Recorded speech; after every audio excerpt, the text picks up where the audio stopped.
নির্বাচন এবং সংস্কারের জন্য এই আন্দোলনটা হয়নি। আন্দোলনটা আসলে দীর্ঘ প্রেক্ষাপটে আসলে আন্দোলন দেশে আমি নিজেই অনেক দিন প্রবাসে অবস্থান করতেছি। আসলে গত 17 বছর বাংলাদেশে বলেন, দেশে বিদেশে সব জায়গায় আন্দোলন কিন্তু ছড়িয়ে গেছে বাংলাদেশের গণতন্ত্র এবং ফ্যাসিস্টের বিরুদ্ধেই। কিন্তু আন্দোলন কেন হয়েছে আপনারা সবাই জানেন, যে বাংলাদেশে গণতন্ত্র নাই, মানুষের কথা বলার স্বাধীনতা ছিল না, আইনের শাসন ছিল না।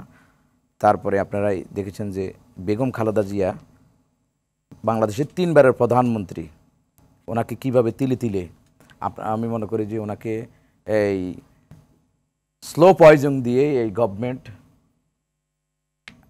বন্দি করে রেখেছিল। এবং এখন বিদেশে নিলে যখন ওনাদের ভয় ছিল, যখন যদি ওরা বিদেশে যাওয়ার জন্য ওনাকে যেতে দেয় নাই, ওনাকে বন্দি করে রেখেছিল। মেন্টাল যে টর্চারটা ওনাকে কত বছর 8 থেকে 10 বছর ওরা করতেছিল, এটা উনি কখনো বিদেশে গেলে যদি এটা ম্যাডামের মুখে দিয়ে বের হয়ে যায়, এই সত্যটা ঘটনাগুলো যদি ওরা জেনে ফেলে, এই ভয়েই মনে হয় আওয়ামী লীগ ওনাকে বিদেশে চিকিৎসার জন্য দিতে পারে না। কিন্তু চিকিৎসাটা ছিল ম্যাডাম 3বারের প্রধানমন্ত্রী, বাংলাদেশের গণমানুষের নেত্রী।